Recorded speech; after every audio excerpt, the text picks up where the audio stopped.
Satasha is not a dungeon that you often get to see these days much in terms of duty, unless of course you're on a fairly new server, and it's very pirate themed. It's good.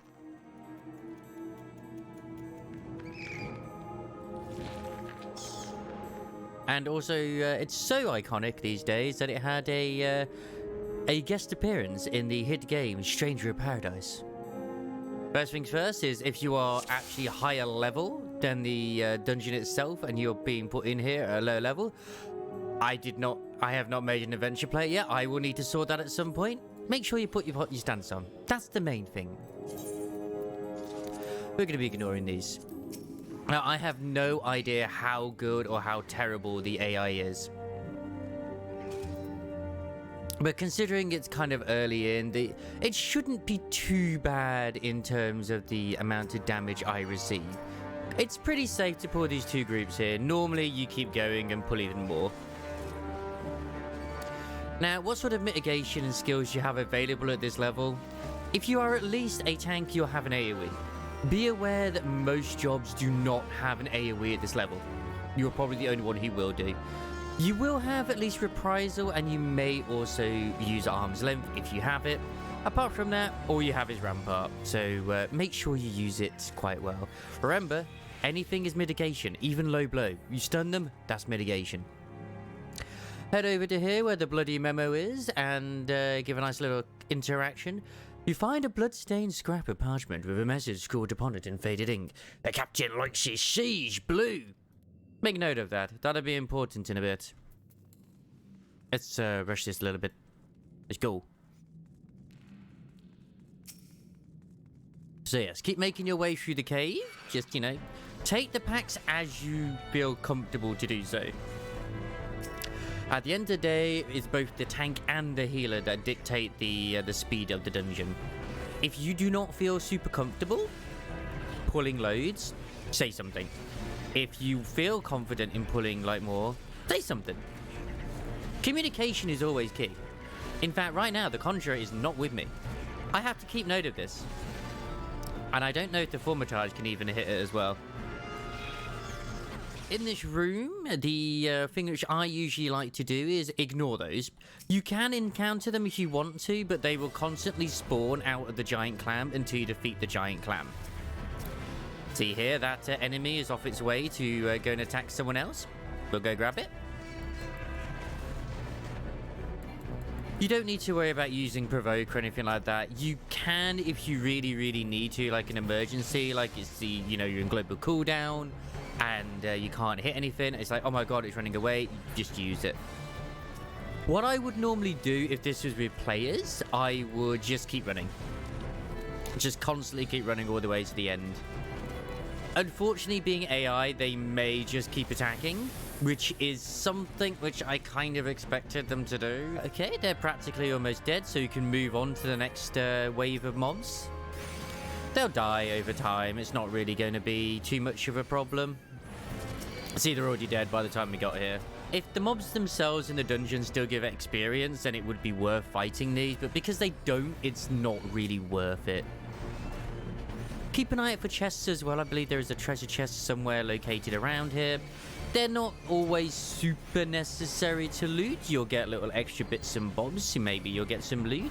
Later on, they're very important because they actually have glam inside, and glam is the most important thing in the game. Anyway, we're coming up to the first boss as well. Do you remember the clue earlier we had to do with blue? Red, blue, and green. What you want to be doing is interact with the blue coral formation. There's a switch here. This will spawn the first boss of the dungeon once we actually go to the inconspicuous switch. Interact with that. Chopper has appeared. Chopper is not a difficult thing. This guy does not have really any tank busters or anything like that. Just obviously just keep on it. If you really feel like you need to, if you're struggling, just use your low blow. You can stun it for 5 seconds. Same with using shield bash if you're a gladiator. You can stun it as well. You can avoid charge whisker. If you stun it during that, it will stop the attack happening. I do believe charge whisker may indeed apply paralysis, which we'll find out right now. It does. So if you're a healer, or a DPS. If you're a healer mostly, don't forget to use Yuna, as the AI just did there to remove it from me. But you know what? It doesn't take 2 seconds to move away, and if you're really concerned, just stun it, and it will stop it from happening overall. Got our first piece of loot. That is a upgrade for me, so I will equip that. And because I'm with AI, I'll just get the loot. First boss over and done with. On to the Shallow Claw Reavers and the Scurvy Dogs. This place is not bad in terms of stuff. In fact, you'll be meeting the next boss technically soon. He's not really a boss. You'll see what I mean when we get to him, but he is as well. Just put down the Scurvy Dogs. I do like their little collars. It's a shame, but they're also very rabid and they're trying to kill you. But again, when you get to a mob that's at a half health and it's definitely hitting you, you can just move on. Say hello to Captain Madison, the Scourge of the Seas, with some Shallowtail Reavers. The Shallowtail Reavers are more dangerous than Captain Madison, so take them down swiftly. Obviously, if you're DPS, just swiftly take them out. Don't forget, if you are also a healer, that you should be DPSing as well in between moments. Personally, what I like to do when I did heal as well was like I would just literally put a regen or something on the tank, and that was normally enough at the low level dungeons to keep them alive. Depending on how much they pulled, obviously cure spam is a thing, but cure 2, once you get that, is the better option. And we leveled. That was technically the second boss. Nothing to really worry about or cry about. He'll run away. You take chase. But don't follow too far, because you'll come across this place right now, which is full of more pirates. A fair bit of story and lore in this place. Basically, every single lady who is here is pretty much kidnapped, and it's kind of like a bit of a prostitution and slave racket that's going on here. Hence why she's saying you must save us. There's one thing which is something which a lot of people overlook in the wonderful world of Final Fantasy XIV is it's very realistic. Well, I say realistic, but they're not afraid to be kind of like have a darkness to certain stuff. And the very first dungeon deals with it. It does indeed. But we're on about like how you would clear this normally. So just take on these ones. Obviously the Lalafell's like, you must save us. It doesn't matter. You can't. Well, I mean, the yellow jackets will sort it afterwards. And then one of these will drop the captain's quarters key. Pick up the key. Head on over to this door over here, because there's no real other enemies you need to worry about. Pick up the Reavers, or the Leather Daddies, as some might call them. Take them down and use the key on this door behind us. There's just a single Shallowtail Reaver in here. He'll drop a key, so you can even pull this guy out if you want to make sure he follows you out, and then bring up these two as well.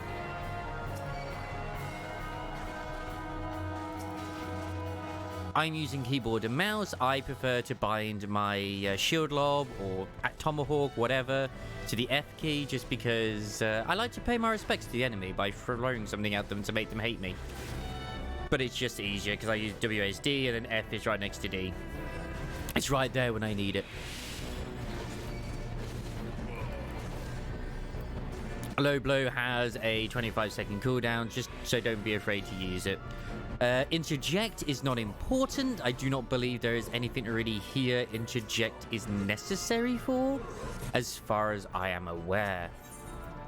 Pick up the key, open the Wave Rider gate. Off we go. Obviously, use sprint whenever you can do. Don't necessarily have to, but it's advisable.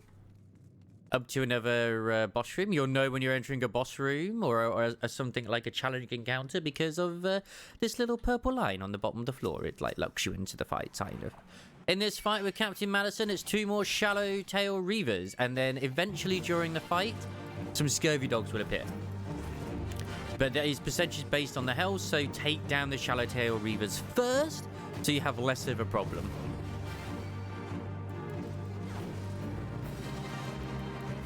If you're with a group of players, you're more than likely just going to nuke and nuke away you will. There will be no coordination, and expect no coordination, so be prepared for Captain Madison's health to go down very quickly and then the Scurvy Dogs to appear. You don't have to use the limit break, but be aware that you will most likely be able to get a level 2 by the time you're on the last boss anyway. Do not be afraid to use it at opportune moments when necessary. Here come the Scurvy Dogs. There's just 3 of them, nothing too crazy. No, sorry, there's 4 of them. There's the little puppy as well, but they don't have a lot of HP. It's a good opportunity to pop Rampart just so you take a little less damage. Every tank will have some form of AoE at this level. Captain Madison can also be stunned, so you can give yourself some precious few seconds as well, because when they're stunned, you can't take damage. Which means more damage other people can be dealing to them, where you won't need to have health. Remember, mitigation is good. It doesn't just have to be stuff that reduces damage. Like, this is mitigation, fight or flight, because it increases the damage you deal, therefore they die quicker. Now, normally what I would do is I would pull the entire room almost if I was with an actual group of players. But considering I'm with AI and they will mostly just target one enemy at a time, we can't do that. And trying to tell which one they're actually targeting is not easy. I think they're currently targeting the Scurvy Dog, which is nice. I'll stun this one. Give myself a bit more time. Oh, there's actually a archer over there too. Honestly, the Eager Conjurer is doing a good job keeping me alive. I am actually genuinely impressed.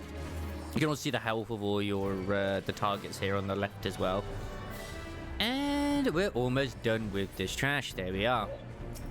You don't have to pull everything in here, but you can just kind of pull these guys, and then you can pretty much enter the boss arena, which is just over there. So I was gonna like this one bit.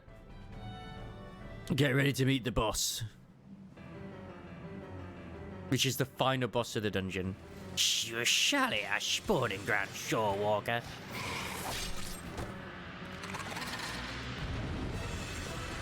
And this is the big boss of the dungeon, a Sahagin.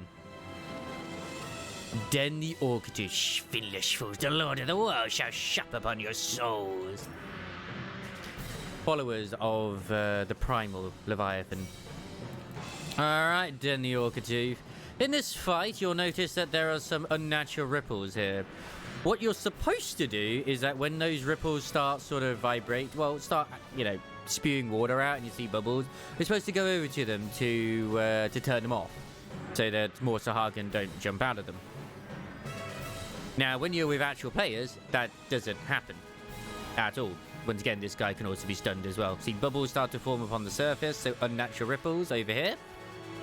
You interact with it, and I'll close it. But he's already at 50% health, and you might as well just sort of keep it going. More guys have appeared. I do not believe this guy has a tank buster.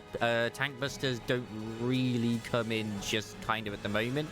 And if he does, it is just a very, like, it's just like an auto attack one. He does hit hard, but the main thing about this is trying not to be overwhelmed by the enemy. They don't have a lot of HP. This is going to happen if you're with other players. But don't worry, it's honestly not that. He'd be dead by now if we were with actual players. Believe you me, he'd be dead. Because people would save the LB for this point and he'd just be on the floor. Get those cheeky few extra seconds in. Be aware of diminishing returns, sorry. And we are done with Satasha. Took us just under 20 minutes to do. And that's the first dungeon in a Realm Reborn MSQ. Congratulations. It's pretty much that simple. It's a very nice ease into it. Don't forget to give the commendations to another player if you obviously are with other people, and you know, loot the chest as well. Which I got myself some plundered knives, which I can't use. You'll also get some extra gear that is towards your actual job class at this level. I got a plundered cuirass, but because I have the brand new cuirass, I do not need to worry about that at all. But yeah, that is Satasha, the very first dungeon in the MSQ. Obviously, there's going to be more down the line as I actually level this ult as well. We'll be doing with the duties, so I can talk through the fights and stuff like that too as well. But yeah, expect them to be very simple and easy to begin with. And I will see you next time. Don't forget to check us out on twitch.tv/Wobsy, where I stream almost daily, or at least try to. I do take breaks when I'm feeling tired from work. I'm currently still going through my Eureka relics as well. I'm on the final one. To get more content out there on the channel. Ta-ta for now, though. Bye!